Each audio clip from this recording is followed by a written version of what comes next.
twongeye kubasuhuza abakunzi mukurikirana BV Media TV. Nkuko bisanzwe aracyari wa musore wanyu Vava Mutesa mfatanyije na Ale Arani Bertrand. Nkuko bisanzwe kuri BV Media TV tubategurira ibiganiro bigiye bitandukanye. Uyu munsi twaba twagarutse ku busobanuro bw'izina. Ese Bertrand, watubwira izina uyu munsi twateguriye abaduteza amatwi?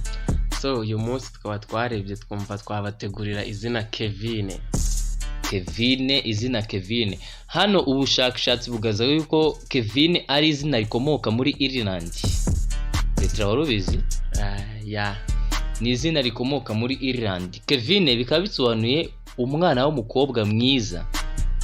Kevin bisobanuye umwana w'umukobwa mwiza. Ni kuvuga ngo muri Ireland akaba ariho hava izina Kevin cyangwa Keve, izina ry'umuhungu.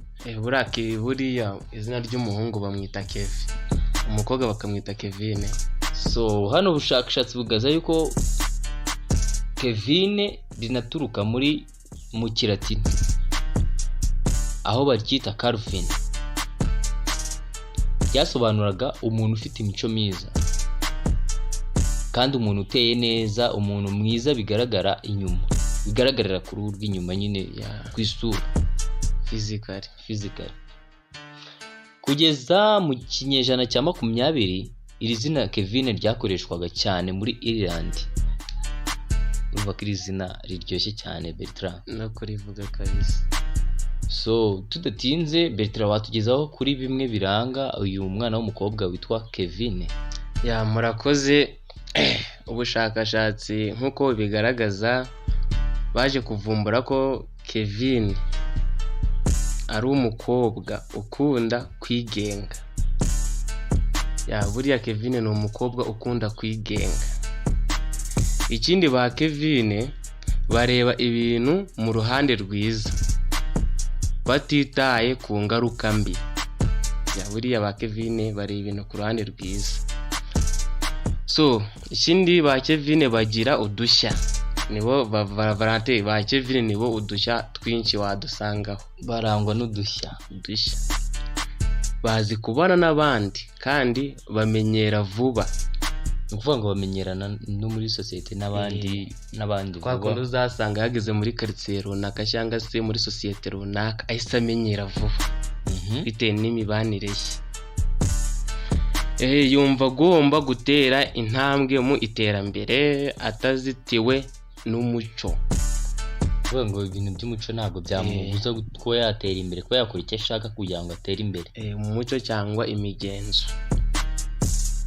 Twihuse rero, Kevin nanone arangwa ibintu bikunze kumuranga.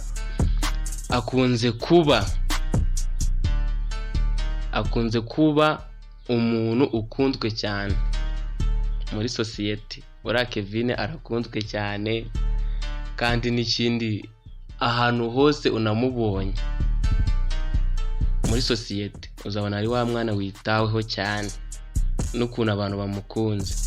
Hano Bertrand bagaragaza yuko Kevin kubera ukuntu akunze gutuza cyane agasesengura ibintu byose, akunze kuvamo umucurabwenge.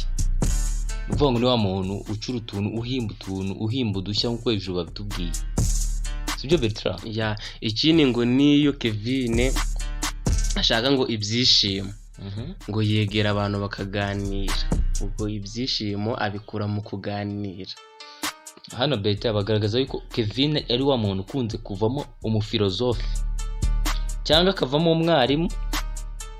Ibintu byo kunze kubigumana muri we. Uvuga ngo akunze kugira ibanga. Urumva ni umuntu ugira ibanga cyane. Agira ibanga kandi ni umufilozofe. So Bertrand, tudatinze hano twasuza bamwe mu banyeshuri biga hariya Kigali. Bamwe mu banyeshuri biga senior 6 RFK bigana nawe. Kevin ni benshi mu gihugu, ariko twareba nk'umuntu umwe wenda tukamusuhuza, tunasuhuza inshuti zabo. Dufatire ku mukobwa wiga Kigali witwa Kevin ufite inshuti. Twasuhuza inshuti ze harimo nka Ange, Beine, Aline, ba Cliff, ba JD, ba Sandra, ba Jose. So Bertrand, reka dusubikira ngaha. Yari BV Media TV. Ciao.